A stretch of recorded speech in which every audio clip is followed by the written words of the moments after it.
action. Hey guys, I've just spent 3 weeks in Belgium and today I'm going to be walking you through my experience of the racing and what it's like staying with a bunch of athletes. So without further ado, let's get into it. Alright, let's get into the racing. So I had 3 weeks of racing in Belgium with the XBeat racing team. I was lucky enough to join them as a guest rider for these 3 weeks. And across this we had 11 races, a majority of them being kermesses, which are your classic Belgium race, where you ride around a 5k circuit for about 70 k's for the under 17 categories.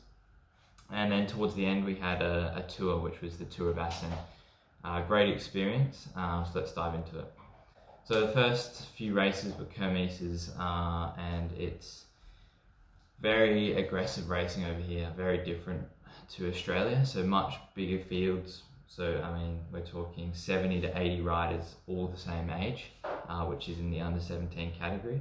It's just, it's just attacks out of every corner, constantly people just going off the front again and again. It's also great, I had Philip Nestler as a teammate, obviously covering a couple of the attacks now and then, and we kind of give each other a go, follow the attacks every once in a while, but obviously you can't be in every move. And it's interesting because you start to see a pattern through each race. Like almost every race I did in Belgium, the breakaway won. Philip and I were constantly looking at the guys that were strong and the guys that weren't strong, just to determine, like, oh yeah, this guy's really strong, he's probably going to go off the front, because like I said, in most of the races it was a breakaway that won. How I felt in the peloton, it took a little while to get used to it. I became more comfortable in a group and decided to animate the race quite a bit more. And in the coming races I managed to get a few podiums and a handful of top 10s in the majority of the racing. Then we moved on to Tour of Asen, which was an absolute amazing experience. Probably one of the best races I've ever done.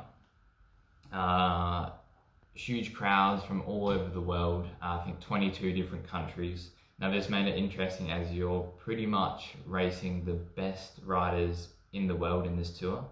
Now this was over 5 days of racing. So obviously we were staying all together as a team, so a lot of you might be wondering like what it's like living with a team. Obviously we had 8 riders across the under 19s through under 17s, men and women, so it does become a little bit more difficult to manage all these through the races, because some of the 19s races are in the morning and the 17s are in the afternoon, more close to the night.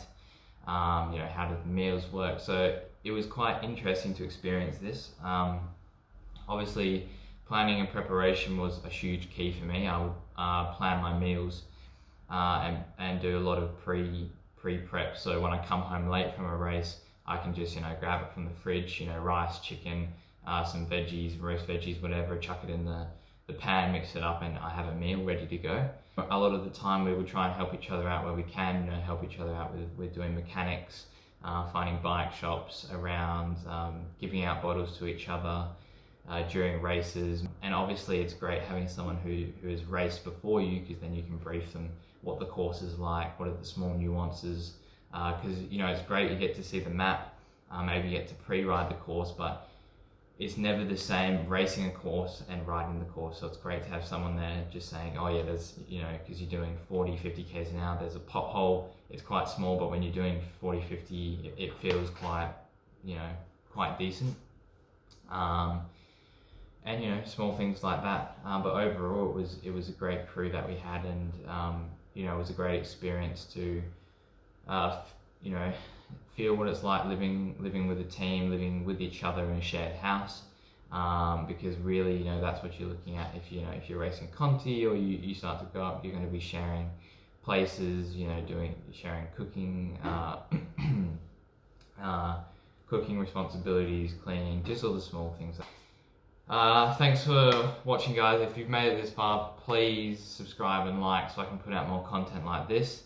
If you enjoyed it, there was going to be quite a bit more to come. I'll do an update with my training, and that'll be with my nutrition, dealing with the heat over here, what routes I'm doing, and I'll dive into my power, data, intervals, and a bit about my coach. So stay tuned, and I'll see you in the next one.